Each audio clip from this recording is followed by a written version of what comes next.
بسم اللہ الرحمن الرحیم۔ السلام علیکم دوستو، امرید Saleem, welcome to my YouTube channel novel orchid. کیسے ہیں آپ سب لوگ؟ جی تو گائس، آج ہم نے نیو ناول سٹارٹ کرنا ہے، تو اس سے پہلے اگر آپ نے میرے چینل کو سبسکرائب نہیں کیا تو سبسکرائب کر لیں، ساتھ میں بیل آئیکن بھی پریس کر لیں تاکہ آنے والی ویڈیو آپ کو ملتی رہے۔ ویڈیو کو لائک شیئر کمنٹ کرنا نہ بھولیں۔ چلتے ہیں ناول کی طرف۔ داد بخش کو گولی لگ گئی سردار بیگم۔ رجائی بدحواسی بھاگتی ہوئی ان کے کمرے میں آئی، سردار بیگم کے ہاتھ میں پکڑی تسبیح کے دانے بنا پڑی ان کی انگلیوں سے پھسل گئے۔ جہاں ہولناک خبر سے دماغ کو جھٹکا لگا، وہیں ان کے ہاتھ پاؤں کام کے رہ گئے۔ سردار بیگم! رجائی ان کی حالت دیکھ کر پریشان ہوگی۔ کہاں ہے داد بخش؟ ان کی چپ ٹوٹی تھی۔ ہسپتال لے گیا، بتا رہے تھے بہت خون بہہ رہا تھا۔ پنڈ کی طرف آنے والی سڑک اس کے خون سے لال ہو چکی ہے۔ بس کر رجائی، ہمارا کلیجہ نہ کاٹ۔ سردار بیگم کا دل لرزنے لگا، انہوں نے ہاتھ اٹھا کر رجائی کو روک دیا۔ معافی چاہتی ہوں سردار بیگم، پر میں نے جو سنا وہی آ کر بتا دیا۔ رجائی تھمکی، سے احساس ہو گیا کہ واقعی ان کے دل پر وار کیے جا رہی تھی۔ اجو سے کہو گاڑی نکالے، میں بھی ہسپتال جاؤں گی، انہوں نے تخت سے پاؤں نیچے اتارتے ہوئے کہا۔ مہرماں کہاں؟ انہوں نے تشویش بھرے لہجے میں پوچھا۔ جی وہ تو شاید سو رہی ہیں۔ اتنی بے خبر سو رہی ہے؟ سردار بیگم کو مہرماں کی گہری اور بے خبر نیند کا سن کر تعجب ہوا۔ سسی بھی بے خبر سوئی تھی۔ رجائی افسوس سے بولی۔ اللہ خیر کرے، منحوس کیسی بدفعل بکری ہے، جا دفعہ ہو۔ سردار بیگم کو غصہ آ گیا، رجائی مسلسل ان کا دل دہلائے جا رہی تھی۔ وہ وہاں سے ہٹ گئی تھی اور سردار بیگم اپنی چادر وغیرہ نکالنے لگی۔ رجائی ان کو غصہ نہ دلاتی تو یہ کام اس نے کرنا تھا۔ تھوڑی دیر بعد وہ اپنے کمرے سے باہر آئی تو باہر ہی سب بھی ان کے منتظر بیٹھے تھے۔ سب سے پہلے بانو اور نگار آگے بڑھی۔ دادی بیگم، وہ داد بخش۔ بانو کا لہجہ متفکر تھا۔ کچھ نہیں ہوگا داد بخش کو، بس اللہ سے اس کی زندگی کی دعا مانگو، وہ دعائیں قبول کرنے والا ہے۔ انہوں نے خود کو مضبوط ظاہر کرتے ہوئے اپنی پوتی کو تسلی دی، حالانکہ داد بخش کی حالت کا سن کر ان کے حوصلے خود ریت کی مانند بکھر رہے تھے۔ اگر داد بخش کو کچھ ہوتا تو یقیناً وہ کچی مٹی سے بنی دیوار کی طرح ڈھہ جاتی۔ ان کی شخصیت کی بلند و بالا عمارت داد بخش کے سہارے تو کھڑی تھی۔ داد بخش ان کی زندگی کا سرمایہ تھا، ان کی عمر بھر کی کمائی، اور کون شخص اپنی کمائی اور اپنا سرمایہ لوٹتے دیکھ سکتا ہے؟ ان کے دل کے ایک کونے سے اگر داد بخش کی زندگی کے لیے دعائیں نکلی تھی تو دل کے دوسرے کونے سے غم و غصے کی آگ لپک رہی تھی۔ اس پہ گولی کس نے چلائی؟ نگار کو تجسس ہو رہا تھا۔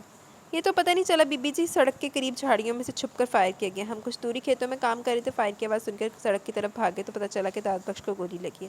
وہ اپنی گاڑی کے قریب سڑک پہ آگے گرا ہوا تھا۔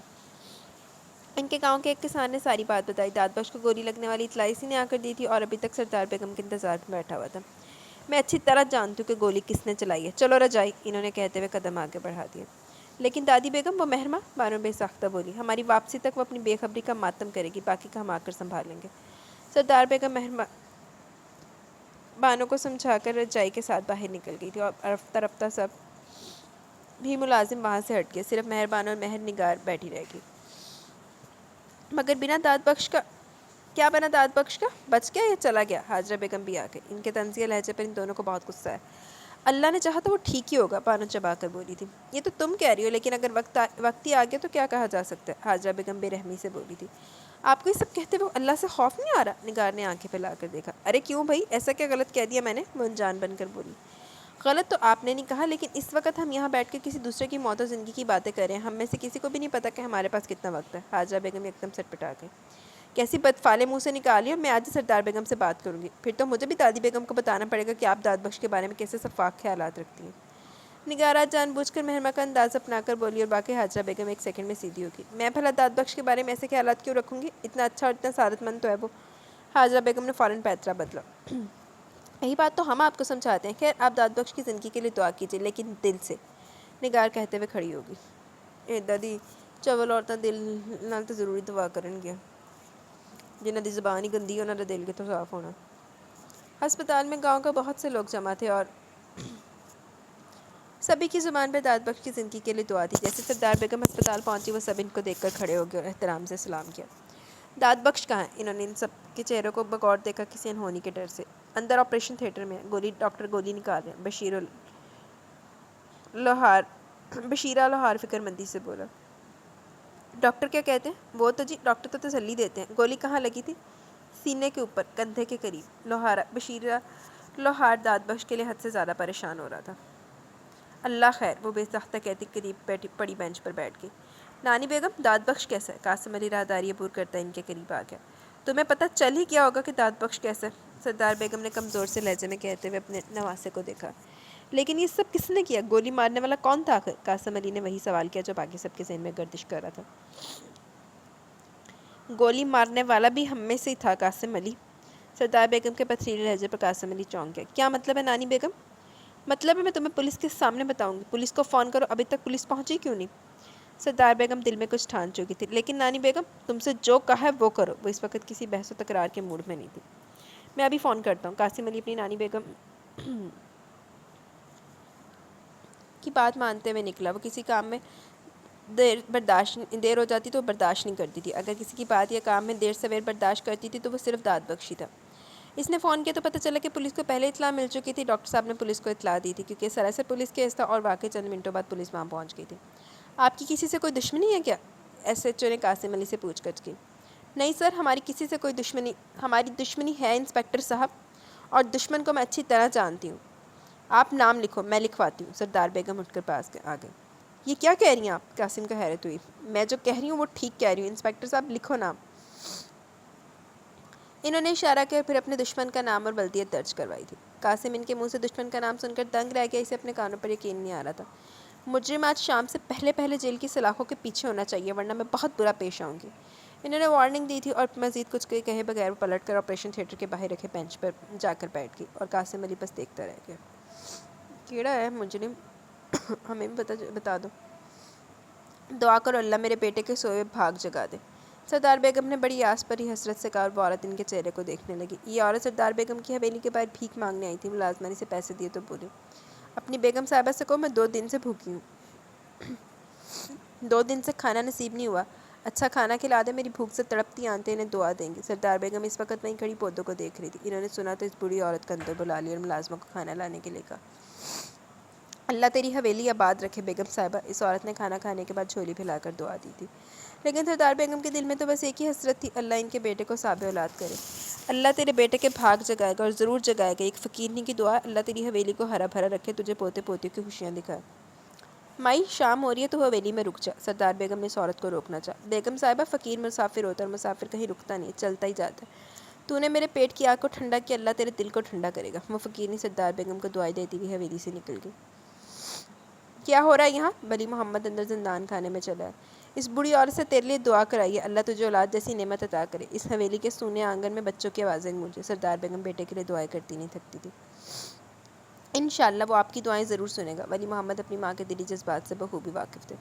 بیٹا 6 سال ہو گئے دعائیں کرتے کرتے، اب تو دعائیں بھی تھکنے لگی ہیں۔ سردار بیگم اداس ہو گئی۔ اللہ سے اچھی امید رکھنی چاہیے۔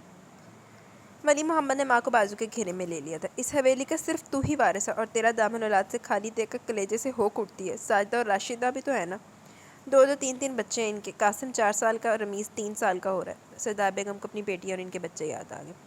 مجھے احساس ہے اماں بیگم، لیکن اللہ کے ساتھ کوئی زور زبردستی تو نہیں کی جا سکتی نا، وہ اپنی مرضی کا مالک ہے، جو اس کی رضا ہمارا نصیب۔ اماں بیگم، آپ کی نظر میں آپ کی مجرم ہوں نا؟ آپ کو خوشیوں کے راستے کی رکاوٹ رابعہ بی بی ان کے سامنے آ کے وہ ان کی باتیں سن چکی تھی۔ اماں بیگم، آپ کو اگر کسی اور کے وطن سے اپنی آنے والی نسل کا وارث ملتا تو ٹھیک ہے، آپ لے آئیں۔ رابعہ بی بی نے حوصلہ کر کے کہہ ہی دیا اور ولی محمد کے ساتھ ساتھ سردار بیگم بھی حیران رہ گئی۔ یہ کیا کہہ رہی ہو بہو؟ ہاں اماں بیگم، میں اپنی خوشی کے لیے آپ کی خوشیاں ملیاں میٹ نہیں کر سکتی، اور صرف خوشی نہیں، پوری نسل کا معاملہ، اپنا نام و نشان تو کوئی بھی مٹانا نہیں چاہتا۔ رابعہ بی بی سچ کہہ رہی تھی۔ اس کے سر پر ہمہ وقت ولی محمد کی دوسری شادی کا خوف سوار رہتا تو بھلا کب تک یوں ڈر ڈر کے جی سکتی تھی؟ لیکن ہم نے کبھی تمہیں تو الزام نہیں دیا، نہ ہی کبھی تمہیں رکاوٹ سمجھا۔ ہم نے تو اپنے اللہ سے مانگا، وہی رب ہے سب کی سننے والا اور سب کو دینے والا۔ سردار بیگم صحیح کہہ رہی تھی، انہوں نے کبھی بھی اس چیز کے لیے رابعہ بیگم کو مجرم نہیں سمجھا تھا۔ عورتیں واقعی جذباتی اور جلد باز ہوتی ہیں،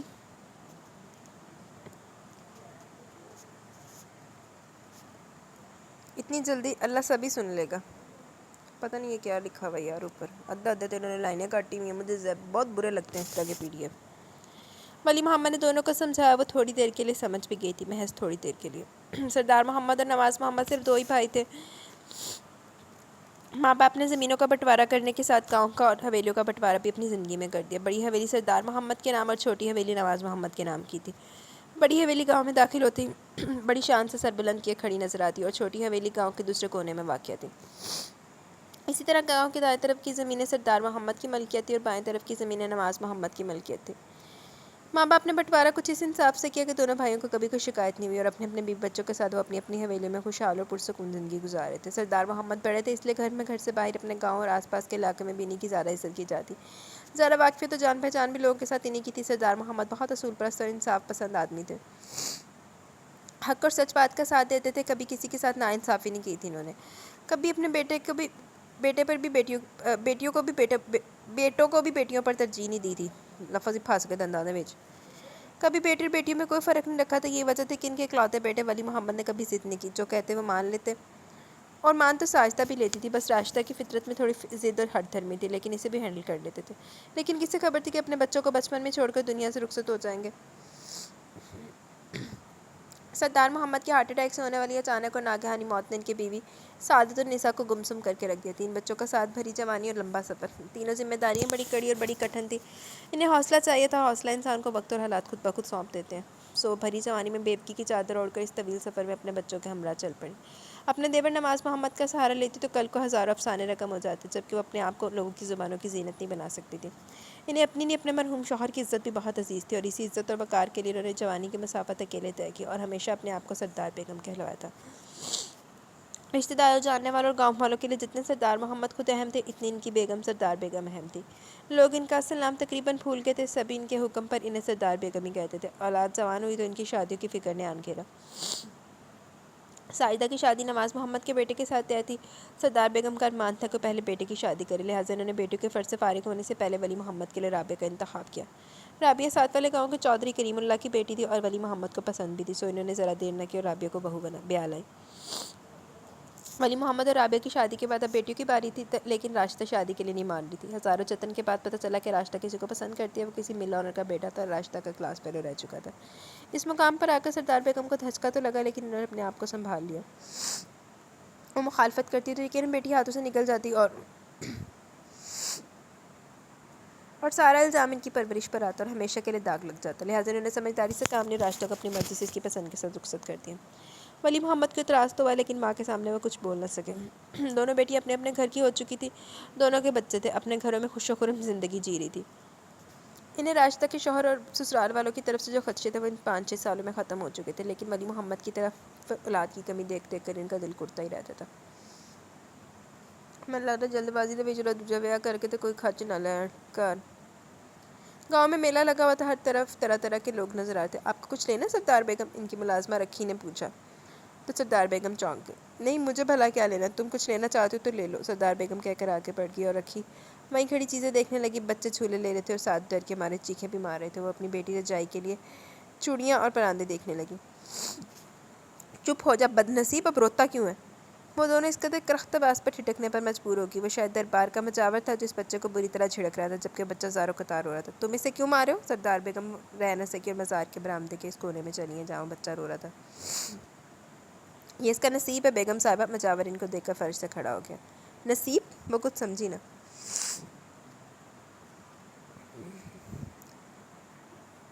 بیگم صاحبہ یہ لاوارث ہے، مجاور تیری سے بولا، لیکن اس کا جملہ سردار بیگم کے دل میں نیزے کی انی کی مانند پیوست ہو گیا۔ کل میلے میں ایک آدمی سے لے کر آیا تھا، کچھ دیر سے لے کر میلے میں پھرتا رہا، پھر اسے دربار کے اندر بٹھا کر خود کو چیز لینے کے بہانے باہر گیا اور پالٹ کر دوبارہ واپس نہیں آیا۔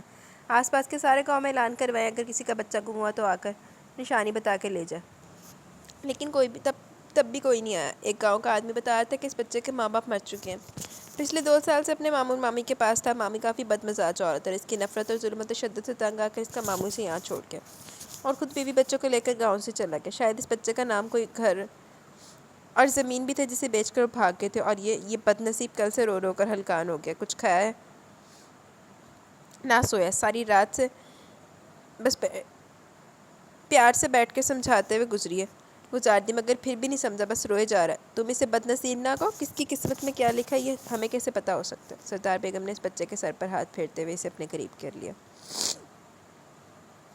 اس کی قسمت ہی تو اسے یہاں لے کر آئی ہے بیگم صاحبہ۔ مجاور کا لہجہ عجیب سا تھا۔ اور اس کی قسمت اسے کہیں اور لے جائے گی، وہ آہستگی سے بولی۔ یہ میرے ساتھ جائے گا، میرے گھر، میری حویلی میں۔ سردار بیگم کا لہجہ اٹل تھا۔ مبارک بیگم صاحبہ، مبارک، تیرے بھاگ جاگ گئے۔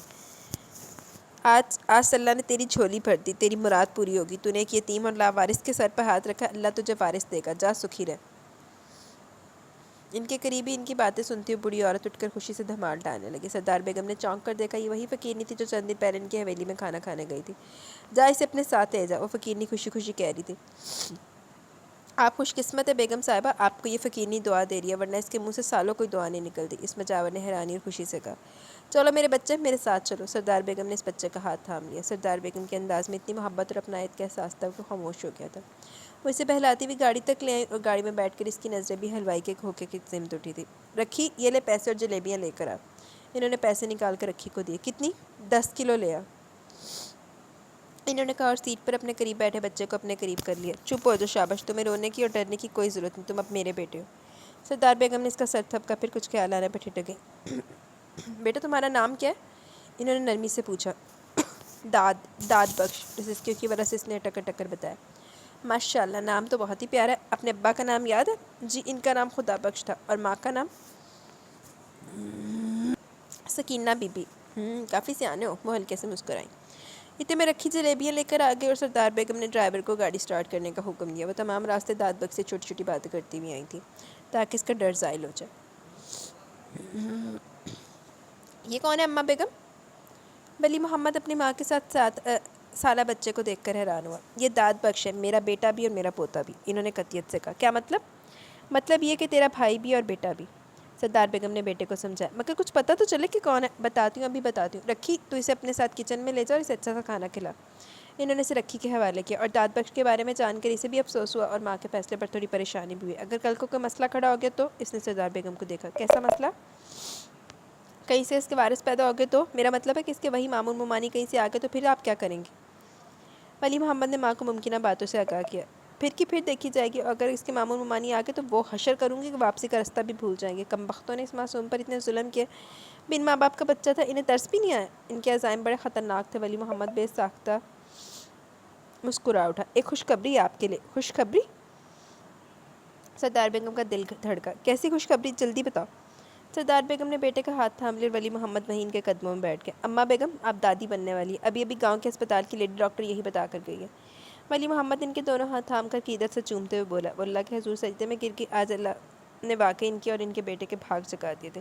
آج ان کی جھولی بھر گئی تھی، ان کی مراد پوری ہو گئی تھی۔ انہیں اس فقیرنی کی دعائیں اور باتیں فوراً یاد آئیں۔ رکھی، سب کا منہ میٹھا کراؤ، انہوں نے رابعہ بی بی کے سر سے پیسے وار کر دیتے ہوئے کہا، پھر رابعہ بی بی کو اپنے گلے لگا لیا۔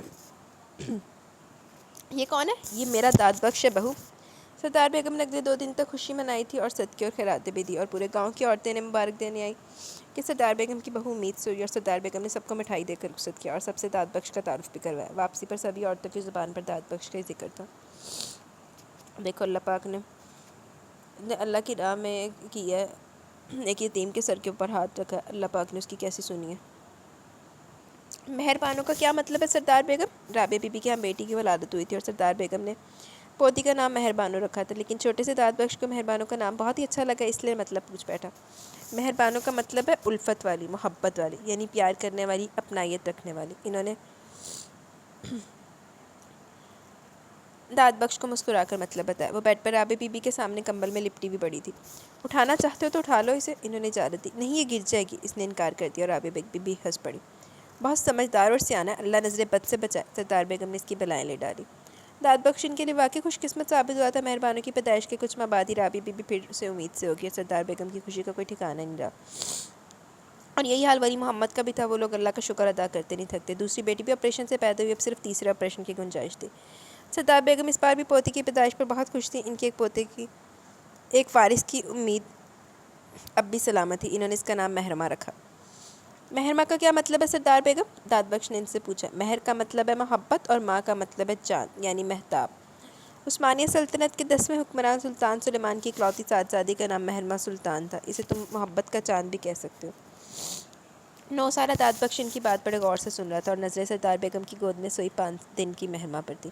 وہ رابعہ بی بی کو آج ہی اسپتال سے ڈسچارج کروا کے لائی تھی۔ 1 سالہ مہربانو بھی ہمک ہمک کر چھوٹی سی مہرمہ کو دیکھنے کے لیے بے چین ہوتی۔ یہ لو، دیکھ لو۔ انہوں نے مہرمہ کو ان دونوں کے سامنے کر دیا اور وہ خوش خوشی سے دیکھنے لگے۔ داد بخش ان سے پیار کرتا تھا مگر کبھی اٹھانے کی اور ہاتھ لگانے کی کوشش نہیں کی۔ وہ ڈرتا تھا کہ ان بچیوں کو چوٹ لگ گئی تو سب خفا ہوں گے، سو وہ ان سے دور دور رہتا تھا۔ رابعہ بی بی تیسری بار امید سے ہوئی تو ولی محمد اور سردار بیگم سراپا دعا بن گئے، لیکن شاید دعاؤں کی قبولیت کی گھڑی ابھی نہیں آئی تھی۔ اللہ نے ایک بار پھر انہیں بیٹی جیسی رحمت عطا کی اور ڈاکٹرز نے تیسرے آپریشن کے بعد کسی اور بچے کی گنجائش کو ختم کر دیا تو گویا سردار بیگم کی آس ختم کر ڈالی تھی۔ ولی محمد بھی چپ چپ سا تھا، اسے بیٹی کی پیدائش پہ کوئی افسوس نہیں تھا، لیکن بیٹے کی کمی تھی بھی ایک کسک ایک حسرت بن گئی تھی۔ بیٹا ان کی حویلی اور جائیداد کے لیے ضروری تھا۔ ولی محمد بہت چھوٹا تھا جب آپ کا سایہ سر سے اٹھ گیا اور پھر یہ جاگیرداری خود سردار بیگم کو سنبھالنا پڑ گئی، اور اس جاگیرداری کو سنبھالنے کے لیے انہوں نے بڑے پاپڑ بیلے تھے، بڑا کٹھن وقت گزارا تھا۔ اب یہ ساری جائیداد دامادوں کے ہاتھ میں جانی تھی۔ اماں بیگم کیا سوچ رہی ہیں؟ ولی محمد نے ان کے کندھے پر ہاتھ رکھا۔ سوچ رہی ہوں اللہ میری پوتیوں کے نصیب اچھے کرے۔ انہوں نے مہر نگار کی پیشانی پر بوسہ دیا۔ آمین۔ ولی محمد نے دل کی گہرائیوں سے آمین کہا۔ مہر نگار کا کیا مطلب ہے سردار بیگم؟ داد بخش اس بار بھی اپنا سوال نہیں بھولا۔ سردار بیگم دل کھول کے ہنسی۔ مہر نگار کے مطلب ہے پیار کا نقش، یعنی محبت کا نشان، محبت کی علامت۔ انہوں نے داد بخش کا گال تھپکتے ہوئے کہا، یہ گڑیا بھی بہت پیاری ہے، تم گڑیا کو اٹھاتے کیوں نہیں ہو؟ رجائی کہتی ہے گڑیا کو اٹھاؤں گا تو گڑیا گر جائے گی اور اسے چوٹ لگے گی۔ داد بخش نے اپنے گریز کی وجہ بتائی، تم احتیاط سے اٹھاؤ گے تو نہیں گرے گی۔ سردار بیگم نے اسے تسلی دی تھی، نہیں سردار بیگم مجھ سے گر جائے گی۔ اس نے نفی میں گردن لائی تو ولی محمد ہنس دیا۔ ملا کر بیٹے کی کمی نے انہیں اس دو راہ پر لا کھڑا کیا جہاں ایک آخری فیصلہ کرنا ہر جاگیردار کی مجبوری بن جاتی ہے۔ رابعہ بی بی بھی ان کی مجبوری سمجھتی تھی، سو انہوں نے دل بڑا کرتے ولی محمد کو شادی کی اجازت دے دی۔ سردار بیگم خود ایک عورت تھی، عورت کے جذبات خود بخوبی سمجھتی تھی۔ انہوں نے رابعہ بی بی کی دل آزاری کے خیال سے کبھی ولی محمد پر دوسری شادی کے لیے دباؤ نہیں ڈالا۔ ان کی اجازت پر سردار بیگم کو بڑی حیرانی ہوئی۔ یہ کیا کیا رابعہ بی بی؟ آج انہوں نے حیرت کے مارے ان کو نام سے پکارا۔ اس حویلی کے وارث کی خواہش تو مجھے بھی ہے اماں بیگم۔ رابعہ بی بی نے اپنی نم آنکھوں کو پہنچتے ہوئے کہا، اور سردار بیگم کو رابعہ بی بی کے حوصلے اور صبر پر بیک وقت پیار اور ہمدردی محسوس ہوئی۔ انشاءاللہ اس حویلی میں تمہاری حیثیت اور مرتبے میں کوئی کمی نہیں آئے گی، جو مقام آج ہے وہی ہمیشہ رہے گا۔ اللہ تمہیں خوش رکھے، آباد رکھے۔ انہوں نے رابعہ بی بی کو ساتھ لگا کر ڈھارس بندھائی اور پھر رابعہ بی بی کی رضامندی سے چند دن بعد ہی سردار بیگم اپنی بیٹی راشدہ کی نند حاجرہ کو بیاہ لائی۔ وہی ناگن حاجرہ شہر کی پڑھی لکھی لڑکی تھی، اس ماحول میں ذرا مشکل سے ایڈجسٹ ہو پائی تھی۔ اسے حویلی کی بہت سی چیزوں اور بہت سے لوگوں پر اعتراض ہوا، لیکن مقابل سردار بیگم تھی جن کے سامنے کوئی اعتراض نہیں چل سکتا تھا۔ آگے پیچھے وہ کافی ناک بھج رہتی لیکن سردار بیگم سامنے آ جاتی تو وہ تیر کی طرح سیدھی ہو جاتی، البتہ جب وہ امید سے ہوئی تو ان کے ناز رکھنے دیکھنے والے تھے۔ ولی محمد کے ایکسیڈنٹ سے ہونے والی موت سردار بیگم کو ساخت و سامت کر گئی۔ اپنی جوانی میں اپنے شوہر کی موت کا صدمہ اور بڑھاپے میں جوان بیٹے کی موت کا صدمہ ان کو جیتے جی مار گیا، اور رابعہ بی بی اور حاجرہ بیگم کا بھی برا حال تھا۔ ولی محمد جو بیٹے کے لیے عرصے سے خواہش مند تھا، اس بیٹے کی شکل بھی نہ دیکھ سکا۔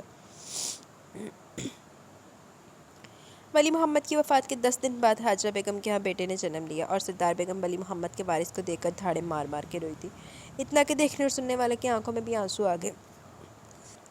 ان کے دکھ میں ہر آنکھ اشک بہار تھی اور ہر دل میں افسوس تھا۔ سردار بیگم کے ارمان دل میں ہی رہ گئے، وہ اتنی منتوں مرادوں کے بعد پیدا ہونے والے پوتے کی کوئی خوشی کوئی جشن ہی نہیں منا سکی۔ دل کا ایک حصہ غم سے لبریز تھا تو دوسرا پوتے کی صورت کو دیکھ کر خوشی سے معمور ہو رہا تھا۔ غم بھی ادھورا، خوشی بھی ادھوری، کون سا احساس کس پہ حاوی تھا؟ کچھ احساس ہی نہیں تھا، کچھ خبر ہی نہیں تھی، لیکن یہ زندگی تھی، یہاں ہر غم اور خوشی ساتھ لے کر جینا تھا۔ ان کا بیٹا انہیں کچھ اور ذمہ داریاں سونپ گیا تھا، اور ان ذمہ داریوں کو نبھاتے نبھاتے کتنا وقت گزر گیا کوئی پلٹ کر دیکھتا تو پتہ چلتا۔ مسجد سے فجر کی اذان کی آواز بلند ہوئی تو اس کی نیند خود بخود کہیں بیچ راستے میں رہ گئی۔ وہ خوابوں کے سفر سے واپس لوٹ آیا تھا، چہرے سے کمبل ہٹا کر دیکھا تو کمرے میں وہی نیلے رنگ کی مرجکی سی روشنی دکھائی دے رہی تھی جو روزانہ آنکھ کھلنے پر نظر آتی۔ یہ روشنی اس کے پسندیدہ زیرو بلب کی روشنی تھی۔ وہ دن بھر کی تھکن کے بعد جب اپنے بستر پر لیٹتا اور اس مدھم سی ٹھنڈی میٹھی روشنی میں اسے فوراً نیند آ جاتی۔ وہ ہاتھ سے لیمپ کا بٹن دبا کر لیمپ آن کرتا ہوا اٹھ بیٹھا تھا۔ چند منٹوں بعد وضو کر کے گرم چادر کندھوں پر اوڑھتا ہوا کمرے سے نکل آیا۔ اپنے کمرے کی طرف آنے والی طویل راہداری عبور کرتا ہوا لوہے کی جالی سے بنے دروازے تک پہنچا اور دروازہ دھکیل کر ڈرائنگ روم میں داخل ہوا۔ اس کے کمرے کی طرف جانے والی راہداری کا دروازہ ڈرائنگ روم میں کھلتا تھا، اور اس طرف باقی سب کی آمد و رفت بہت کم ہوتی تھی۔ یہ الگ تھلگ سا کمرہ اس نے خود اپنے لیے انتخاب کیا تھا۔ حالانکہ سردار بیگم کو خاصا اعتراض ہوا تھا، لیکن اس نے وجہ بتا کر انہیں مطمئن کر دیا کہ وہ دن بھر کا تھکا ہوا آتا ہے اور حویلی کے تمام مرکزی کمروں میں باہر کے شور ہنگامے کی آواز آسانی پہنچتی ہے اور وہ ٹھیک سے سو نہیں پاتا۔ حویلی سے گاؤں کی مسجد تک وہ روزانہ صبح پیدل جاتا تھا، اور اس کے قدموں میں تیزی ہوتی تھی کہ کہیں جماعت نہ نکل جائے۔ السلام علیکم چاچا، اس نے سب سے پہلے ٹکرانے والے بشیر لوہار کو احتراماً سلام کیا۔ وعلیکم السلام، آجو پتر، وضو کر کے آئے ہو؟ ہاں چاچا، میں وضو حویلی سے کر کے آیا۔ اچھا کیا، یہاں باری کب ملتی ہے؟ وہ مسکرا کر بولے۔ چاچی کیسی ہے؟ طبیعت ٹھیک ہوئی ان کی؟ داد بخش اپنی جیب سے سفید کروشیے سے بنی ٹوپی نکال کر پہنتے ہوئے بولا۔ اللہ کا شکر ہے پتر، کافی بھلی چنگی ہو گئی ہے۔ وہ اس کے ساتھ اندر آ گئے۔ نماز کے بعد تقریباً 1 گھنٹہ مسجد میں بیٹھ کے قرآن پاک کی تلاوت کرتا تھا۔ واپس حویلی آتا تو وہاں کتنی ذمہ داریاں اس کی منتظر ہوتی. داد بخش. وہ حویلی کے گیٹ سے اندر داخل ہوا تک اسے مہربانوں کی آواز آئی. جی بانو بی بی. وہ سراپا سماعت بن گیا. کل مہرما کے کپڑے ٹیلر سے لے آئے تھے؟ مہربانوں لان میں کھڑی تھی. جب گیٹ سے اندر داخل ہوتے داد بخش کو دیکھ کر اسے مہرما کا ہنگامہ یاد آیا. جی لے آیا تھا. Thank God. جاؤ جا کے بتاؤ اسے اس نے اندر ہنگامہ مچا رکھا. مہربانوں نے شکر کا سانس لیتے ہوئے کہا تو داد بخش کے گیراج میں کھڑی گاڑی کی سمت آیا اور گاڑی کا بیک ڈور کھول کر پچھلی سیٹ پر رکھا کپڑوں سے بھرا ہوا شاپر نکال کر اندر چلا گیا. ارے داد بخش شکر ہے تم آ گئے. اس لڑکی نے ناک میں دم کر رکھا تھا. جاؤ بات سنو اس کی. رابعہ بی بی خفکی سے کہتی وہاں سے اٹھ کی. داد بخش خاموشی سے سر جھکا کر اوپر آ گیا. اس کے بیڈ روم کا دروازہ بند تھا. اس نے آہستگی سے دستک دی. فرمائیے. اس نے جھٹکے سے دروازہ کھولا. آپ کے کپڑے. اس نے شاپر سامنے کیا. پہلے کہاں تھے یہ کپڑے؟ کل میں رات کو لیٹ واپس آیا تھا. آپ سو گئی تھی اس لیے کپڑے گاڑی میں رکھے رہ گئے. داد بخش کی نظریں جھکی ہوئی تھی. تمہیں کیسے پتا کہ میں سو گئی تھی؟ رات کے 2 بجے کا وقت تھا مہرما بی بی. 2 بجے اگر تم جاگ سکتے تو کیا میں نہیں جاگ سکتی؟ لیکن رات کے 2 بجے میں آپ کے کمرے میں نہیں آ سکتا تھا. اس نے زور دے کر کہا. رات کے 2 بجے تم میرے کمرے میں نہیں آ سکتے تو کیا میرے کمرے کے دروازے پہ بھی نہیں آ سکتے؟ وہ گھور کے بولی سے داد بخش کی نیچی نظر پر غصہ آ رہا تھا. عزت پاچ نہیں رہی.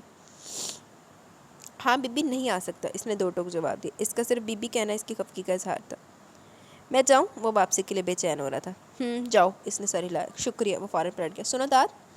اس نے بے ساختہ آواز دی تو اس کے قدم تھم گئے. جی. وہ اس کی سمت پلٹتے ہوئے مختصراً بولا. مہرما اسے سر تپا گہری نظروں سے دیکھ رہی تھی.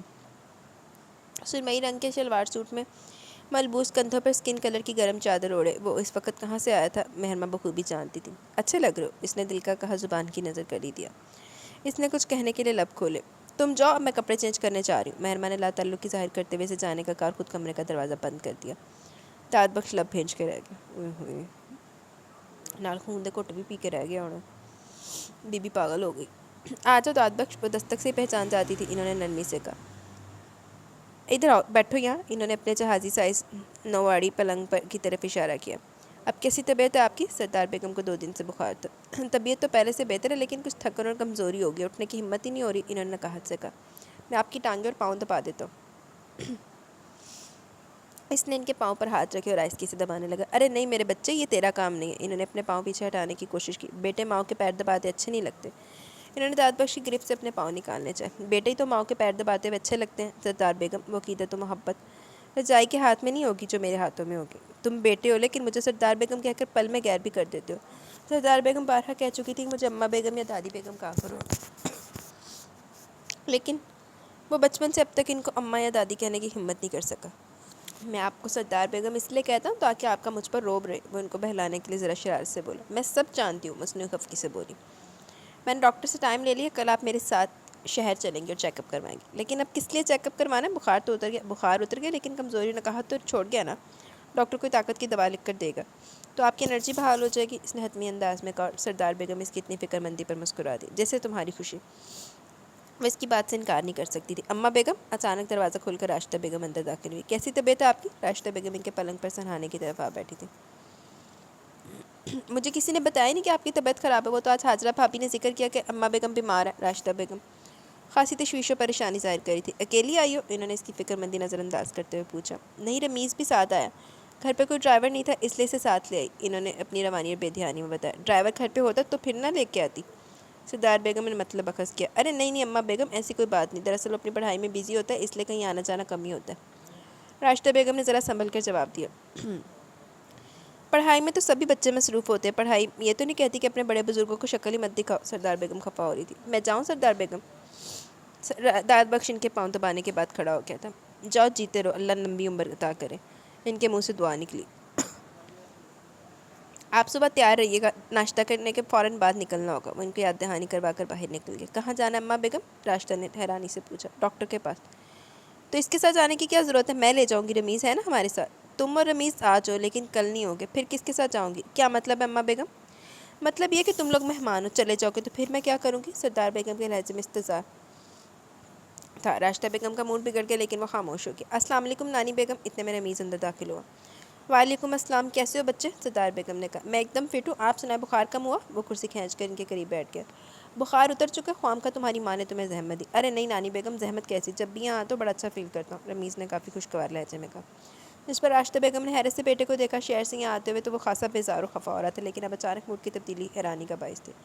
اچھی بات ہے بچے، آیا جایا کرو، انہوں نے نرمی سے کہا۔ انشاءاللہ اب آیا کروں گا، کنوں ویکھ لیا جڑا آیا کرے گا بھائی، اس نے وعدہ کیا تھا۔ سردار بیگم مسکرا دی اور راشدہ بیگم کا موڈ بھی خوشگوار ہو گیا۔ کچھ دیر بعد انہوں نے دوسری حویلی فون کر کے ساجدہ بیگم کو بھی بلا لیا۔ آج رات ان کا یہیں گاؤں میں رکنے کا ارادہ تھا، اس کے لیے انہیں کمپنی کی ضرورت تھی۔ بی بی نے ڈیرے لا لے رکھی حویلی کے لان میں لوہے کی بڑی سی انگیٹھی رکھے، اس میں خشک تنکے اور خشک لکڑیاں دہکا رہی تھی اور آگ کے شعلے بہت بلند اٹھ رہے تھے۔ داد بخش عشاء کی نماز پڑھ کر آیا تھا، اس کے ہاتھ پاؤں خنک ہوا کے جھونکوں سے ٹھنڈے ہو رہے تھے۔ اندر جانے کے بجائے وہیں آگ کے قریب لان میں کھڑا ہو گیا۔ انگیٹھی کیوں دہکا رہی ہو مائی؟ اس نے دونوں ہاتھ آگ کے قریب کر کے سینکتے ہوئے کہا۔ پتر ساجدہ بی بی آئی ہوئی ہے نا، ان کو ہیٹر کی گرمی اچھی نہیں لگتی، اس لیے ان کے واسطے کوئلے بنا رہی ہوں۔ اور ہاں ان کو ہیٹر کی گرمائش سے الرجی ہو جاتی ہے۔ داد بخش کو یاد آ گیا۔ پتر یہ منہ الرجی کیا ہوتی ہے؟ مائی رکھی نے پوچھا۔ داد بخش ان کی بات پہ آہستگی سے مسکرائے، کچھ دور پڑی کرسیوں میں سے ایک کرسی اٹھا کر آگ کے قریب رکھ کر بیٹھ گئے۔ مائی الرجی وہی ہوتی ہے جو داد بخش کو مہرما سے ہوتی ہے، دوسرے لفظوں میں سے کوفت، بیزاری اور اکتاہٹ بھی کہا جا سکتا ہے۔ ان کے قریب سے مہرما کی آواز سنائی دی۔ داد بخش چونک گیا، وہ بھی لان میں تھی لیکن وہ اندھیرے میں اسے دیکھ نہیں سکا۔ داد بخش کو کیا ہوتی ہے بی بی؟ مائی رکھی کو سمجھ نہ آیا۔ الرجی یا مہرما؟ داد بخش کو دیکھتے ہوئے زور دے کر بولی۔ الرجی۔ ماہی بی بی آپ کو بھی کرسی لا دوں؟ مائی رکھی نے اسے کھڑے دیکھ کر پوچھا۔ میں چلتا ہوں، وہ اٹھنے کے لیے پٹ تولنے لگا۔ میرے دل سے بھی چلے جاؤ، وہ جل کر بولی تھی، پھر پاؤں پٹکتی ہوئی وہاں سے چلی گئی۔ داد بخش وہیں بیٹھا رہ گیا۔ ایک تو اس لڑکی نے اسے سولی پر لٹکا رکھا تھا، اوئے ہوئے میں کیا نا، وہ اس کی خود سری سے ڈرتا تھا۔ وہ سردار بیگم کی عمر بھر کی ریاضت مٹی میں نہیں ملانا چاہتا تھا، اور وہ تھی کہ ہر بار آڑے آ جاتی تھی۔ وہ داد بخش کی قربت اور تنہائیوں سے بھی نہیں ڈرتی تھی، لیکن داد بخش کا خون خشک ہو جاتا تھا۔ رمیز حویلی کے مرکزی دروازے سے نکل کر لان کی سیڑھیاں طے کرتے داد بخش کے قریب آ گیا۔ داد بخش نے اپنی جگہ سے اٹھ کھڑا ہوا۔ السلام علیکم، بیٹھیے۔ اس نے اپنی کرسی رمیز کو پیش کی۔ وعلیکم السلام، لیکن تم کہاں بیٹھو گے؟ رمیز نے اسے کھڑے دیکھ کر پوچھا۔ میں دوسری کرسی لے آتا ہوں۔ داد بخش پلٹ کر گیا اور دوسری کرسی اٹھا لایا۔ داد بخش کتنا عرصہ ہو گیا تمہیں اس حویلی میں رہتے ہوئے؟ رمیز آگ پہ نظریں جماتے ہوئے بولا۔ بچپن سے اب تک یہیں تو رہ رہا ہوں رمیز صاحب، پھر تم یہاں سب لوگوں کے مزاج سے اچھی طرح واقف ہو گئے؟ تقریباً، اس نے آہستگی سے کہا۔ تقریباً کیوں؟ اس لیے کہ کبھی کبھی ہم کسی انسان کے ساتھ پوری زندگی بھی گزار لیں تو اسے جان نہیں پاتے، اسے سمجھ نہیں پاتے، اور کبھی کبھی ایک لمحہ بھی ایک عمر پہ حاوی ہو جاتا ہے۔ اینی وے، تم مجھے ایک بات بتاؤ، تمہاری یہ مہرما بی بی کیسی ہیں؟ رمیز کے سوال پر داد بخش نے چونک کر دیکھا۔ کیا بات ہے داد بخش؟ میرا سوال سمجھ میں نہیں آیا؟ اس نے ہنستے ہوئے استفسار کیا۔ میں کیا بتا سکتا ہوں جی، یہی کہ اس کو کیا پسند ہے، اس کے شوق مشاغل کیا ہیں؟ رمیز نے معنی خیزی سے کہا۔ داد بخش کا دل چاہ کہہ دے میں اس کا شوق ہوں اور میں ہی اس کی پسند، اور مجھے تنگ کیے رکھنا اس کا مشغلہ ہے، اس کے علاوہ وہ کچھ نہیں کرتی۔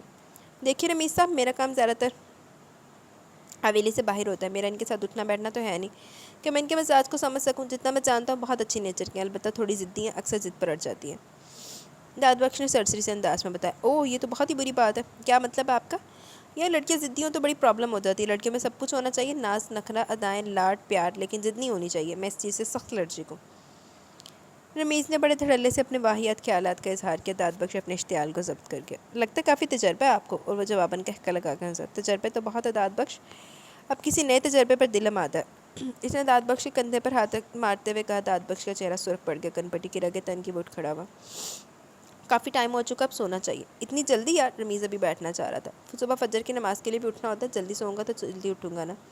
اس نے رسان سے جواب دیا۔ Okay good night. رمیز بھی اٹھ کھڑا ہوا۔ دیکھیے آپ بغیر تو کوئی چاند چاڑا نہیں آیا تھے۔ ہائے گڈ مارننگ۔ وہ سب اس وقت ڈرائنگ روم میں بیٹھے ناشتہ کرتے کہ رمیز بھی وہیں چلا ہے۔ گڈ مارننگ، بیٹھیے بھائی۔ وارث نے اپنے ساتھ والی کرسی پیش کی۔ Thank you brother. رمیز مسکراتے ہوئے اس کا گال کھینچ کے بولا، کرسی گھسیٹ کر بیٹھ گیا۔ نانی بیگم کیسی طبیعت اب؟ اس نے سب پر ایک نگاہ ڈال کر سردار بیگم کو مخاطب کیا۔ اللہ کا شکر ہے بیٹے، وہ چائے پیتے ہوئے بولی۔ اور باقی سب کیسے ہیں؟ رمیز کی نظر اڑتے اڑتے مہرما کے چہرے پر ٹکی، وہ سر جھکائے ناشتہ کر رہی تھی۔ پھپھو آپ آج یہیں رکیں گی نا؟ مہربانوں نے راشدہ بیگم کو دیکھا۔ نہیں بیٹا، آج واپس جانا ہوگا، انشاءاللہ دوبارہ چکر لگاؤں گی، تم آج اپنی ساس صاحبہ کو روکو۔ راشدہ بیگم نے اپنی بہن ساجدہ بیگم کی طرف اشارہ کرتے ہوئے مہربانوں کو چھیڑا۔ مہربانوں بچپن سے اپنی پھپھی ساجدہ کے بیٹے قاسم علی سے منسوب تھے۔ میں اپنی بیٹی کے لیے خود ہی رک جاؤں گی۔ ساجدہ بیگم نے پاس بیٹھی مہربانوں کا سر اپنے کندھے پر لگا لیا۔ دیکھا مام، ساس بہو کا پیار، اب آپ بھی اپنے لیے ایک عدد بہو کا انتظام کر لیں۔ رمیز شرار سے بولا، اور رابعہ بی بی نے چونک کر سردار بیگم کی سمت دیکھا۔ وہ نہ جانے کے جواباً کچھ بھی نہ بولی، اور اس سے پہلے کہ رمیز کچھ پوچھتا داد بخش اندر داخل ہوا تھا۔ آپ ناشتہ کر چکی ہیں؟ وہ سردار بیگم سے پوچھ رہا تھا۔ وہ اٹھ کھڑی ہوئی۔ داد بخش نے آگے بڑھ کے ان کو بازو تھام لیا۔ اچھا بیٹا میں چلتی ہوں، میری واپسی تک تو شاید تم لوگ چلی جاؤ گی۔ انہوں نے راستہ اور ساجدہ سے کہا، رمیز کے کندھے پر ہاتھ پھیر کر پیار کیا اور داد بخش کے ساتھ باہر نکل گئی۔ میں ان کو گاڑی میں بٹھا رہا تھا کہ پیچھے مہرما بھی تقریباً بھاگتی ہوئی آن پہنچی۔ میں بھی چلوں گی۔ وہ اپنا پرس سیٹ پر پھینکتی ہوئی دروازہ کھول کر فٹافٹ اندر بیٹھ گئی۔ تم کو کہاں جانا ہے بیٹا؟ سردار بیگم نے حیرانی سے استفسار کیا۔ مجھے آپ کے ساتھ جانا دادی بیگم، میں صرف آپ کے لیے آئی ہوں۔ وہ سردار بیگم سے لپٹ گئی اور وہ اس کے لاٹ پر شفقت سے ہنسی۔ ٹھیک ہے میرا بچہ، چلو داد بخش۔ انہوں نے یوں ہی ہنستے ہوئے ڈرائیونگ سیٹ پر بیٹھے داد بخش کو اشارہ کیا۔ دادی بیگم ایک بات تو بتائیں، یہ داد بخش اتنا کم کیوں بولتے ہیں؟ اس نے سردار بیگم کے کندھے پر سر رکھتے ہوئے پوچھا۔ نظر داد بخش پر تھی۔ اس کے سوال پر داد بخش کی نظریں بے ساختہ بیک وی مرر کی طرف اٹھی۔ داد بخش، مہرما کو کیا جواب دوں؟ یہ تو مجھے بھی نہیں پتہ۔ سردار بیگم ہنسی۔ وہ خاموش رہا۔ داد، مہرما نے پکارا۔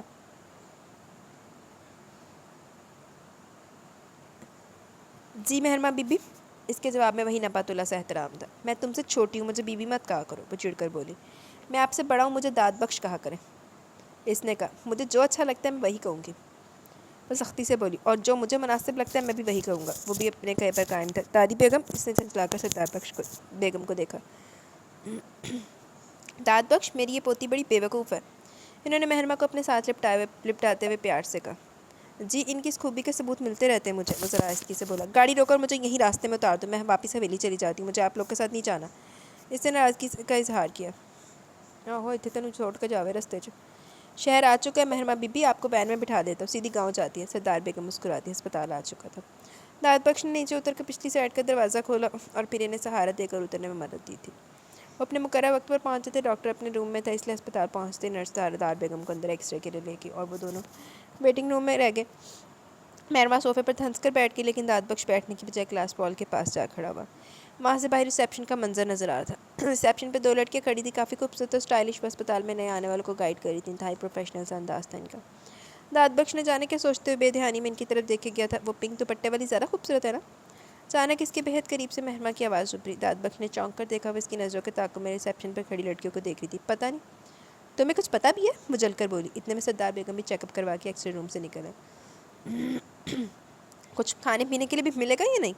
مہرما نے داد بخش پر نظر ڈال کر کہا، لیکن وہ بے نیاز سردار بیگم کو سیڑھیاں اترنے میں مدد دے رہا تھا۔ تھوڑی دیر پہلے تم ناشتہ کر کے آئی ہو نا؟ میں ناشتہ ادھورا چھوڑ کے آئی تھی دادی بیگم، وہ ناراضی سے بولی۔ ابھی داد بخش سے کہہ دوں کہ جیسے اچھے سے ہوٹل میں لے چلتا۔ انہوں نے اسے تسلی دی اور مہرما اندر خوشی سے ناچ اٹھی۔ داد بخش، گاڑی کسی ہوٹل میں کچھ دیر کے لیے روکنا، مہرما کو بھوک لگی ہے۔ انہوں نے گاڑی میں بیٹھتے ہوئے تاکید کی۔ جیسے آپ کی مرضی۔ وہ گاڑی اسٹارٹ کرتے ہوئے بولا اور مہرما آہستگی سے مسکرا دی۔ اسے پتہ تھا داد بخش کی جان جا رہی تھی اس حکم کی تعمیل پر۔ کوئی حال نہیں۔ بانو بی بی دروازہ کھولیے۔ رضائی نے مہربانوں کے بیڈ روم کا دروازہ بچایا۔ کون پیچھے لگ گیا؟ اتنی تابلی کیوں ہو رہی ہو؟ مہربانوں نے سستی سے اٹھ کر دروازہ کھولا۔ وہ نیچے قاسم صاحب آئے بیٹھے۔ اس کی اطلاع پر مہربانوں ٹھٹک گئی۔ قاسم صاحب؟ باقی سب کہاں ہیں؟ نگار بی بی اور ماہی بی بی کالج گئی ہیں، وارث بچہ اسکول پڑھنے گیا ہوا ہے۔ سردار بیگم اور رابعہ بی بی دوسری حویلی گئی ہوئی ہیں اور چھوٹی بیگم حاجرہ بیگم سو رہی ہیں۔ رضائی نے باری باری سب کا بتایا۔ اور داد بخش وہ کہاں؟ اسے بلا لو۔ بانو خود قاسم کے سامنے جاتے ہوئے چھچک رہی تھی۔ وہ زمینوں کی طرف گیا، اس نے کمال فیکٹری بھیجنا تھا۔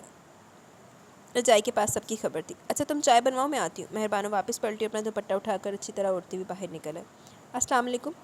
مہربانو آہستگی سے بولی۔ وعلیکم السلام، کیسی ہیں آپ؟ قاسم علی چونک کر اپنی جگہ سے کھڑا ہوا۔ جی ٹھیک ہوں، آپ کیسے ہیں؟ اللہ کا شکر، میں بھی ٹھیک ہوں، اس نے خوشگوار لہجے میں کہا اور اس کی پراشتیاق نظریں مہربانوں پر ہی تھیں۔ آپ اس وقت؟ وہ کچھ پوچھتے پوچھتے رک گئی، کہیں قاسم برا نہ مان جائے۔ میں تو شاید نہ ہی آتا، مگر قسمت لے آئی۔ قاسم علی سے دلچسپی سے دیکھتے ہوئے بول رہا تھا۔ مطلب؟ مہربانو انجان بنی۔ مطلب کہ میں 3-4 روز سے شہر گیا ہوا تھا، آج ہی واپسی ہوئی ہے۔ راستے سے گزرتے ہوئے سوچا کہ چلو سب سے ملتے ہوئے جاتا ہوں، مگر یہاں کے پتہ چلا کہ یہاں تو کوئی ہے ہی نہیں سوائے میری قسمت کے۔ قاسم علی کا لہجہ شوخ ہو رہا تھا۔ یہاں صرف میں ہی نہیں ہوں، چھوٹی امی بھی ہیں، وہ سو رہی ہیں محترمہ۔ رضائی سے بتا چکی تھی، تبھی وہ اتنا کھل کے بات کر رہا تھا۔ وہ سوتے ہوئے بھی آنکھ کھلی رکھتی ہیں؟ واہ کیا کوالٹی ہے ان کی۔ قاسم علی ہنسا تھا۔ تبھی داد بخش ڈرائنگ روم میں داخل ہوا اور مہربانوں کو قاسم علی کے مقابل والے صوفے پر بیٹھے دیکھ کر ٹھٹک گیا، لیکن پھر اپنی اچانک مداخلت پر شرمندہ بھی ہو گیا۔ داد بخش تم بیٹھو، گھر پہ اور کوئی بھی نہیں ہے، اس لیے مجھے یہاں آنا پڑا۔ مہربانوں نے جیسے صفائی دی۔ چائے وغیرہ لیا آپ نے؟ داد بخش کو ٹیبل خالی دیکھ کر خیال آیا۔ تمہاری بانو بی بی اتنی اچھی میزبان نہیں ہے داد بخش، وہ تو مجھے یہاں سے جانے کا کہہ رہی تھی۔ مہربانوں نے باہر نکلتے ہوئے اس کا جملہ سنا، مسکراتی ہوئی کچن کی طرف آ کے۔ رجائی ذرا جلدی ہاتھ چلایا کرو، کام کے وقت تمہاری ساری پھرتی نہ جانے کدھر چلی جاتی ہے۔ مہربانو رجائی پہ خفا ہوئی۔ بس بانو بی بی سب تیار ہو گیا، رجائی ٹرے اٹھاتے ہوئے بولی۔ کماد بھجوا دیا تم نے؟ قاسم علی رجائی سے چائے کا سپ کپ لیتے ہوئے داد بخش سے مخاطب ہوا۔ کچھ کل بھجوایا اور کچھ آج۔ داد بخش نے بھی کپ تھام لیا۔ ایک بار جس شوگر مل کو کماد بھجوانے کا ہمارا ارادہ تھا وہاں پہلا ہاتھ تم نے مار لیا، قاسم علی نے کہا۔ پہلا ہاتھ نہیں قاسم صاحب، دوسرا ہاتھ۔ میں پچھلے سال بھی شوگر مل میں کماد بھیج چکا ہوں۔ پچھلے سال ہمارا نقصان بھی ہوا تھا، ایک ٹرالی کسی کھڈے میں گر گئی تھی۔ تم نے پچھلی بار کی کسر اب پوری کر لی ہے۔ ظاہر ہے کاروبار میں ہونے والا نقصان کاروبار میں پورا کرنا ہوتا ہے۔ قاسم صاحب یہ سارا کاروبار لین دین آمدن اور خرچہ وغیرہ سردار بیگم کا، یعنی میرے لیے ایک امانت ہے، اس لیے مجھے اس کی امانت کی پائی کا حساب کتاب رکھنا ہوتا ہے۔ اس نے رسانیت سے کہا۔ قاسم علی چپ ہو گیا۔ اور رہی بات آپ کے ارادے کی تو اگر مجھے پتا ہوتا تو شاید میں کہیں اور فروخت کر دیتا۔ داد بخش نے معذرت کی تھی۔ ارے کوئی بات نہیں یار، مال تو تم بھجوا یا ہم، بات تو ایک ہی ہے نا، اس حویلی میں اور اس حویلی میں کوئی فرق تو نہیں۔ قاسم علی نے سر جھٹکتے ہوئے اطمینان سے کہا اور پھر چائے پینے کے فوراً بعد جانے کے لیے کھڑا ہو گیا۔ داد بخشی سے گاڑی تک چھوڑنے گیا۔ تمہارے لیے کھانا لگاؤں؟ رجائی کو پتہ تھا کہ وہ صبح سے زمینوں کی طرف نکلا ہوا اور اس نے ابھی تک کچھ بھی نہیں کھایا۔ میں پہلے نہا لوں پھر کھانا کھاتا ہوں، وہ کہتے ہوئے ڈرائنگ روم میں کھلنے والے لوہے کی جالی کے دروازے کو کھول کر اپنے کمرے کی طرف ہو گیا۔ اسے واقعی بھوک لگی ہوئی تھی، اس لیے وہ نہا کر سیدھا ڈرائنگ روم میں آیا تھا۔ وہ کرسی کھینچ کر بیٹھ گیا تو چند ہی منٹوں میں رجائی نے کھانا ٹیبل پر لگا دیا۔ میرا کھانا؟ اچانک مہرما کی بلند آواز میں صدا ابھری تھی۔ وہ کالج سے لوٹی تھی اور سیدھی ڈرائنگ روم میں آئی تھی اور داد بخش اس کی آواز پر ٹھٹک گیا۔ ابھی لگاتی ہوں ماہی بی بی۔ رجائی تیزی سے پلٹ گئی۔ میں نے اس کے سامنے والی کرسی کھینچ کر بیٹھ کی نظریں اسی پر مرکوز تھی، لیکن اپنے دھیان میں مگن کھانا کھانے میں مصروف رہا۔ اس کی خوشی جلد از جلد یہاں سے اٹھنے کی کھانا کچھ چرا نہیں لے گا، کھاتے ہوئے دیکھ تو لیا کرو۔ نظر ہی تو ساری تباہی کی جڑ ہوتی ہے، وہ سکون سے بولا۔ مجھے دیکھنے سے کون سی تباہی ہو جائے گی؟ مہرما چپا کر بولی۔ اسی ایک نظر کی بدولت ہی تو انسان کے اندر خواہش جاگتی ہے۔ داد بخش کا ہر جواب میں عجیب تھا۔ وہ تو تم خواہشات کے جاگنے سے ڈرتے ہو؟ ہاں ڈرتا ہوں، کیونکہ جب انسان کے اندر خواہشیں جاگتی ہیں تو پھر ہر چیز کا اور ہر رشتے کا ڈر اور خوف ختم ہو جاتا ہے۔ انسان اپنی خواہشوں کو پورا کرنے کے لیے سب کچھ کر گزرتا ہے۔ اتنی پرہیزگاری بھی اچھی نہیں ہوتی داد بخش، اور اتنی بے خوفی بھی اچھی نہیں ہوتی مہرما بی بی۔ وہ گلاس میں پانی ڈیلتے ہوئے بولا۔ تم بزدل ہو، اپنی بزدلی چھپانے کے لیے پارسا کا وعدہ اوڑھ رکھا ہے۔ بزدل مرد کچھ نہیں کر سکتا اور بے خوف عورت سب کچھ کر سکتی ہے، وہ سخت اور کھردرے لہجے میں کہتا ہوا کرسی دھکیل کر کھڑا ہو گیا۔ داد؟ مہرما اس کی چوٹ پر بلبلا اٹھی۔ میں داد بخش ہوں مہرما بی بی، مجھے داد بخش ہی رہنے دیں۔ زمین کی خاک کو سر پر مت چڑھائیں، سر پڑی خاک بربادی کی علامت کہلاتی ہے۔ سردار بیگم نے داد بخش کو فرش سے اٹھا کر عرش پر بٹھا دیا۔ پلیز ایسا کچھ مت کیجیے گا کہ سردار بیگم کسی داد بخش کو عرش سے اٹھا کر فرش پر پھینکنا پڑے۔ داد بخش نہیں سہ پائے گا۔ وہ کہتے کہتے جیسے کمزور پڑ گیا، پھر وہاں سے نکلتا چلا گیا۔ مہرما ششدر سی بیٹھی رہ گئی۔ داد بخش اپنے آپ کو، اپنی ذات کو کس قول و کس دائرے میں رکھتا تھا یہ تو اسے آج پتہ چلا تھا۔ عقل مند ہے نا، بات تانے سننے پہ انہوں۔ سنہری دھوپ سونا اگل رہی تھی اور لوگ سردی سے بچنے کے لیے سنہری دھوپ کا زیور اپنے تن پر سے جانے کے لیے سورج کے سائے تلے بیٹھے تھے۔ سردار بیگم کا تخت بھی حویلی کے لان میں سجا تھا اور جھلملاتی دھوپ ان کے ارد گرد حصار باندھ کے کھڑی ہو گئی تھی۔ وہیں بیٹھے بیٹھے گاؤں کی دو عورتیں بھی ان سے ملنے چلی آئیں۔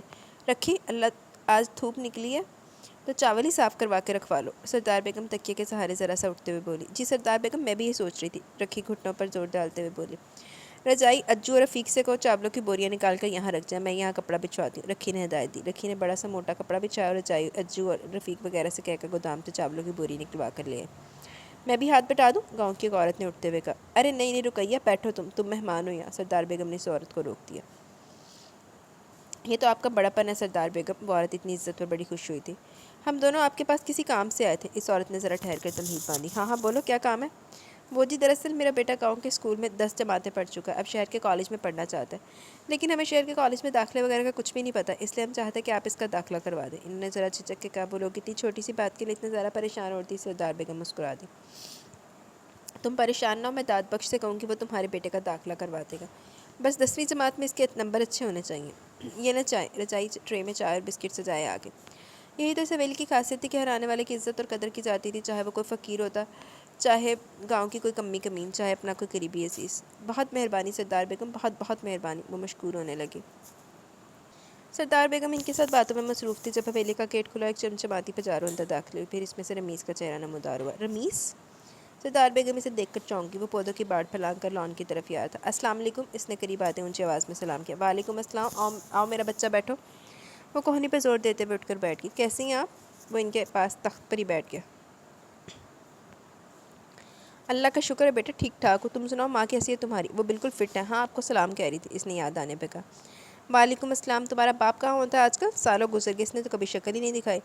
انہوں نے داماد کے متعلق پوچھا. قدیر ہمدانی جب سے راشدہ کے ساتھ شادی ہوئی تھی 1 یا 2 بار ہی گاؤں آئے تھے.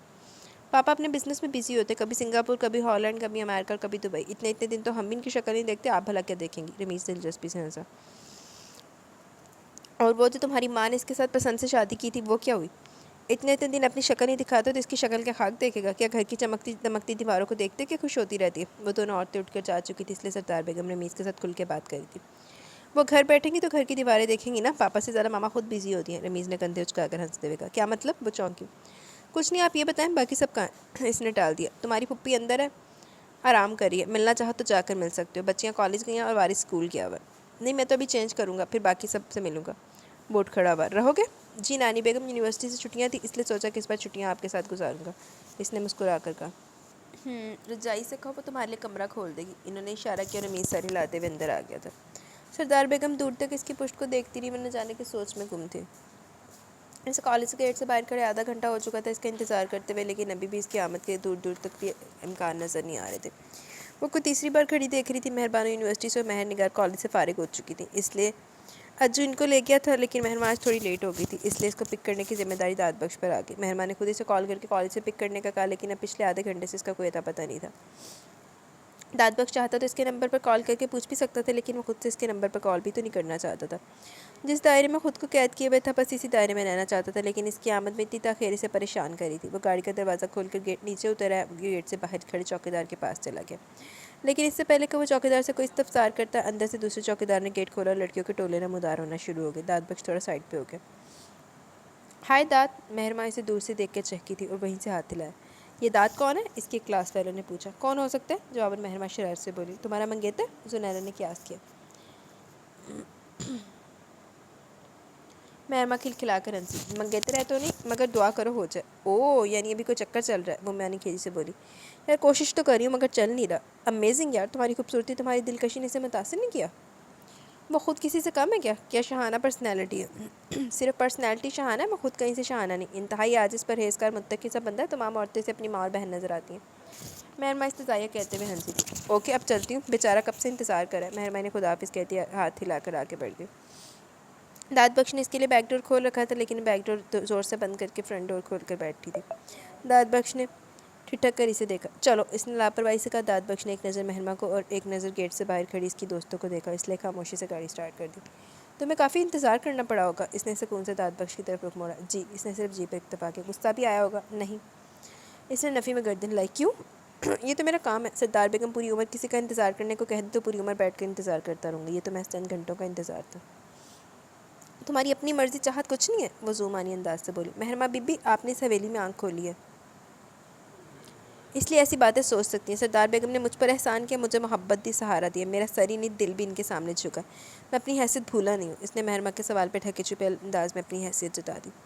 دادی بیگم نے کبھی بھی تم میں اور ہم میں کوئی فرق نہیں رکھا, نہ ذات پات کا نہ اپنے پرائے کا. جتنا پیار ہم کو دیا اس سے بھی زیادہ تمہیں دیا. ہمیشہ تمہاری بات کو اہمیت دی, ہر ذمہ داری تمہیں سونپی, ہر بھروسہ تم پہ کیا, لیکن تم نے پھر بھی یہ اونچ نیچ اور حیثیت کی دیوار اٹھا رکھی ہے. دادی بیگم نے بقول تمہیں فرش سے اٹھا کر عرش پر بٹھا دیا, لیکن تمہاری سوچ آج بھی اسی فرش پر ہے جہاں سے انہوں نے تمہیں اٹھایا تھا.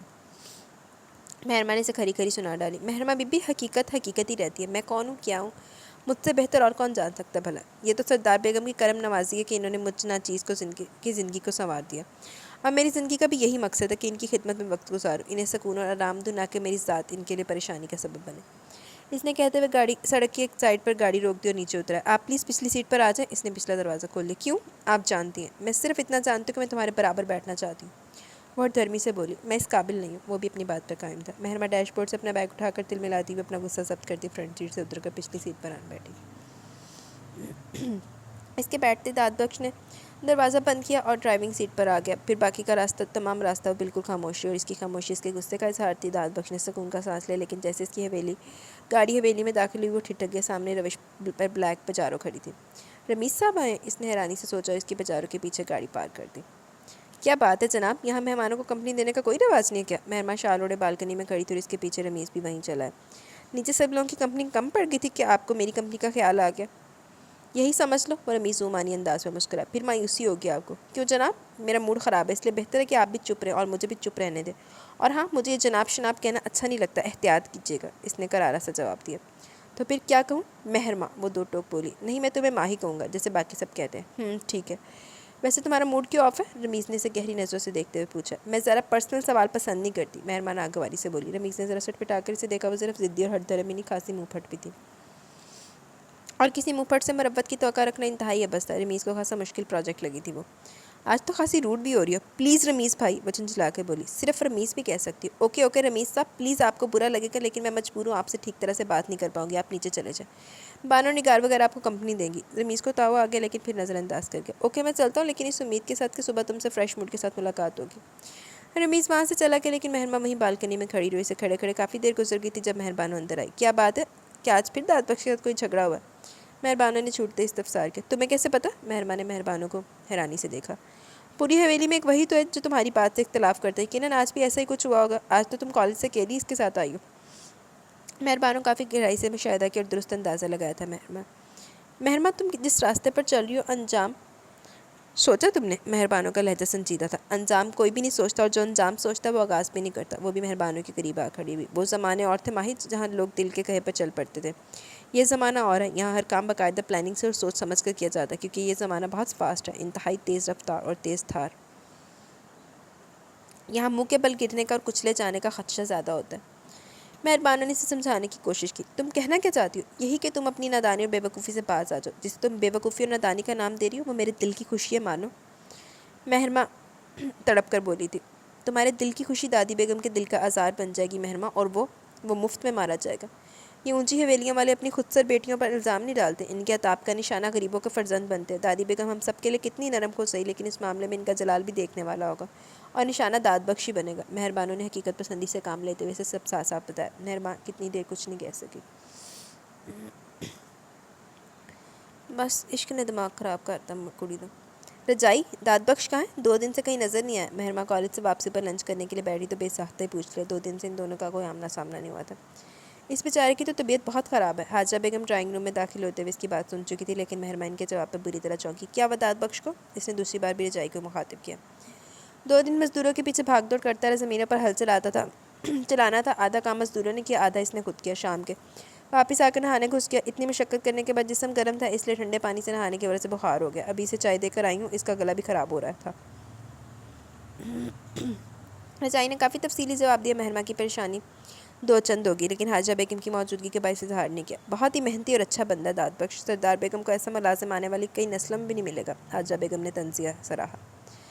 داد بخش ملازم نہیں اماں بیگم؟ مہرماں ان کی طرف رخ موڑتے ہوئے چبا کر بولی۔ تو پھر کیا ہے؟ انہوں نے تمسکر اڑایا۔ یہ سوال آپ دادی بیگم سے جا کر کریں۔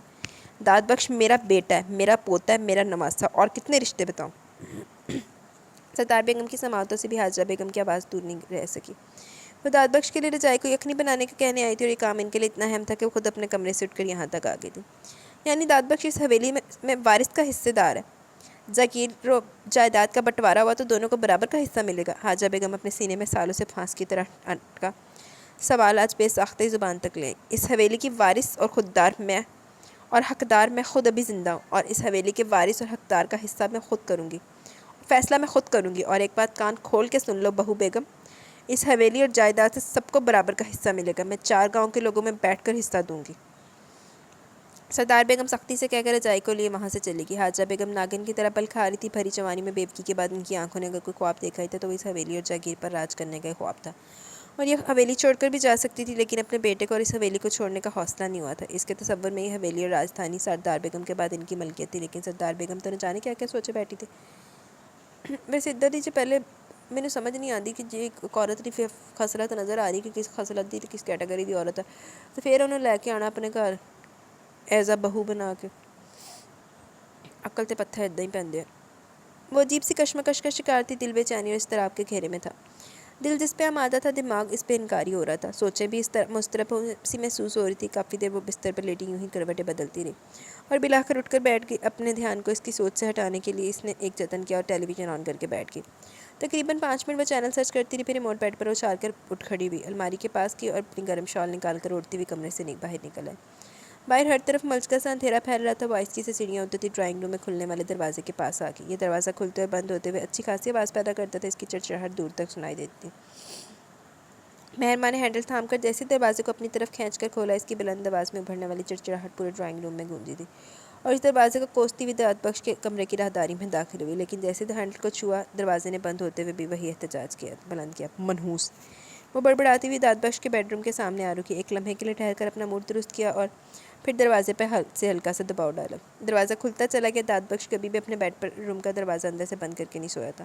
گویا اس کا کچھ بھی پرسنل نہیں تھا. مہربان بنا ہٹ کے اندر آ گئی. اندر کمرے میں نیلے رنگ کی زیرو بلب کی مدھم سی فسوخیز روشنی پھیلی ہوئی تھی. کمرے کا ماحول خاصا خوابناک لگ رہا تھا. مہربان کے دل کی لے بدل گئی. وہ دبے قدموں چلتی اس کے بیڈ کے قریب آ گئی. داد بخش دائیں کروٹ سویا ہوا تھا. داد؟ اس نے مدھم سی آواز میں پکارا. داد؟ دوبارہ آواز دی گئی لیکن وہ شاید دمائیوں کے زیر اثر گہری نیند سو رہا تھا. مہربان بیڈ کے قریب ہی 2 زانوں قلیم پر بیٹھ گئی. اس کے عین سامنے داد بخش کا چہرہ تھا. اس کے سیاہ بال اس کی کشادہ پیشانی پر گرے ہوئے تھے. ہمہ وقت اس کی عزت اور احترام میں جھکی رہنے والی آنکھیں نیند سے ہمکنار تھیں.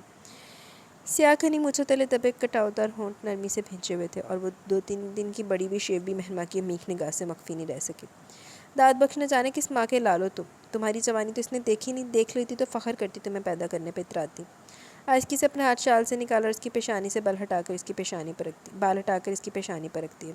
اس کی پیشانی بری طرح تپ رہی تھی لیکن داد بخش ٹھنڈے ہاتھ کے سرد لمس پر کرنٹ کھا کے بیدار ہوا. تڑپ کر اٹھ بیٹھا. مہربان بی بی. اس کے منجگے سے اندھیرے میں بھی اسے پہچان لی. کیسی طبیعت ہے تمہاری؟ میں تمہاری طبیعت پوچھنے آئی تھی. مہربان نے خود ہی ہاتھ بڑھا کر سائڈ ٹیبل پر رکھا چھوٹا سا لیمپ جلا دیا. میری طبیعت؟ مگر اس وقت؟ اس نے وال کلاک کی سم دیکھا. رات کا 1 بجا تھا. جب فرصت ملے گی تبھی پوچھوں گی نا. اس نے بے نیازی ظاہر کی. لیکن مہربان بی بی اس وقت آپ کا میرے بیڈ روم میں آنا مناسب نہیں. پلیز آپ خود سمجھنے کی کوشش کریں. داد بخش کی بخار سے سرخ آنکھوں میں لال ڈورے تیر رہے تھے اور کچی نیند ہلکورے لے رہی تھی. داد بخش پر مشکل اپنے اعصاب ٹھکانے لا پایا تھا. ہر وقت مناسب اور غیر مناسب کے چکر میں مت پڑا کرو. کبھی کسی کے احساسات اور جذبات بھی سمجھ لیا کرو. مہربان کو اس کی پریشانی اور فکر پر غصہ آیا. داد بخش نے کمبل ہٹا کر پاؤں بیڈ سے نیچے اتارے. اب تم اٹھ کیوں رہے ہو؟ میرے سر پر بدنامی کھڑی اور میں سویا رہوں؟ واٹ؟ اب میں تمہارے لیے بدنامی ہو گئی ہوں؟ وہ تل ملا کر بولی. جہاں کوئی مضبوط رشتہ نہ ہو وہاں بدنامی ہوتی ہے. میرے اور آپ کے درمیان کوئی رشتہ نہیں ہے. اس لیے سلیپر پہنے ہوئے کھڑا ہو گیا. کہاں جا رہے ہو؟ مہربان چبا کر بولی. سے غصہ آیا تھا. کمرے سے باہر. تم کہیں نہیں جاؤ گے. باہر بہت ٹھنڈ ہے. میں آپ کو بھی تو اپنے کمرے سے نہیں نکال سکتا. داد بخش نے کرسی پر رکھی اپنی گرم چادر اٹھائی. بخار سے تپتے وجود پر ماحول کی خون کی تیزاب کی طرح محسوس ہو رہی تھی. تم خود بھی کہیں نہیں جا سکتے. بیٹھو یہاں. مہربان نے داد بخش کے سینے پر ہاتھ رکھ کر اسے پیچھے بیڈ کی طرف دھکیلا. بیٹھو. مہربان نے اسے بٹھا کر چھوڑا. کمبل اوڑھ اور پاؤں اندر کرو. اس نے داد بخش کے پاؤں سے سلیپر بھی نکال دیے لیکن وہ اپنی جگہ پہ دم بخود سا رہ گیا. ایک عرش پہ اسے سردار بیگم نے بٹھایا تھا اور ایک عرش پر مہربان ولی محمد بٹھا رہی تھی. داد بخش کی نظریں مہربان پر گڑی تھی جو اسے آنکھ اٹھا کر بھی نہیں دیکھا کرتا تھا. آج آنکھیں پھیلائی سے دیکھ رہا تھا. اس نے نظر اٹھا کر داد بخش کو دیکھا لیکن اسے اپنی طرف ہی دیکھتے پا کر اس کی پلکیں بے ساختہ جھکی. وہ سرتا پا اس کے سامنے تھی. اس کی محبت اور ایک عنایت کی منتظر. اس کے روم روم سے داد بخش کی محبت کی مہک اٹھ رہی تھی. وہ سراپا سندل بنی ہوئی تھی. داد بخش چاہتا تو اپنے گھٹنوں پر رکھے اس کے ہاتھوں پر اپنے ہاتھ رکھ کر اس کی منتظر محبت کو قبولیت کی سند دے سکتا تھا. لیکن اگر وہ یہ چاہتا تو اور بہت کچھ کھو دیتا اور اس بہت کچھ میں سرفرست سردار بیگم کا اعتبار اور اپنے کردار کا فخر تھا اور وہ دونوں چیزیں نہیں کھو سکتا تھا. بس اسے اس وقت اس لمحے کو کھونا تھا. سو اس نے کھو دیا. وہ مہربان ولی محمد کے ہاتھ بے مروتی سے جھٹک کر کھڑا ہو گیا اور دوسرے لمحے کمرے سے باہر نکل گیا اور مہربان اپنی جگہ پر پتھرائی ہوئی بیٹھی رہ گئی. اس نے بہت اچھا فیصلہ لیا. احسان فراموش بن کے نہ مہربان لبنی سی طرح کو شور لبنا سی. وہ لان کے بیچوں بیچ کھڑا انتہائی گہری گہری سانسیں لے رہا تھا. ماحول میں شامل طبیعت دھند کے باعث زمین سے عجیب سی مہک اٹھ رہی تھی اور اس مہک میں کچی مٹی کی آمیزش محسوس ہو رہی تھی. لان کی گھاس بھیگی بھیگی لگ رہی تھی اور اس دھند کے باعث رات کی سیاہی سرخ دھندلی روشنی میں بدل رہی تھی. اسے لان میں ٹہلتے ہوئے اور اس ایک فیصلے پر پہنچتے ہوئے کافی دیر لگ گئی. فجر کی اذان میں آدھا گھنٹہ رہ گیا. اس نے نماز پڑھنے کے لیے بھی جانا تھا. اس لیے بہتر تھا ایک کام ابھی ختم کر لیتا. اس نے سردار بیگم کے کمرے کے باہر ٹھہرتے ہوئے ایک پل کے لیے سوچا پھر دستک دے ڈالی. سردار بیگم تہجد کے وقت اٹھتی تھی. صبح سورج کی پو پھٹنے تک جاگتی رہتی. اس دوران وہ قرآن پاک نماز اور وظیفہ پڑھتی رہتی اور اگر اس عبادت سے فارغ ہوتا تو تسبیح لے کر اپنے بستر میں بیٹھ جاتی تھی. وہ شاید کچھ پڑھ رہی تھی اس لیے داد بخش کی دوسری دستک پر بھی جواب موصول نہیں ہوا اور بلا کر تیسری دستک دینے کے بعد دروازہ دھکیل کر اندر داخل ہو گیا. سردار بیگم سامنے جا نماز پہ بیٹھی تسبیح پڑھ رہی تھی. انہوں نے آنکھ کے اشارے سے اسے بیٹھنے کا کہا. ان کی اجازت پر کافی بوجھل قدموں سے آگے بڑھ کر کرسی پر بیٹھ گئے.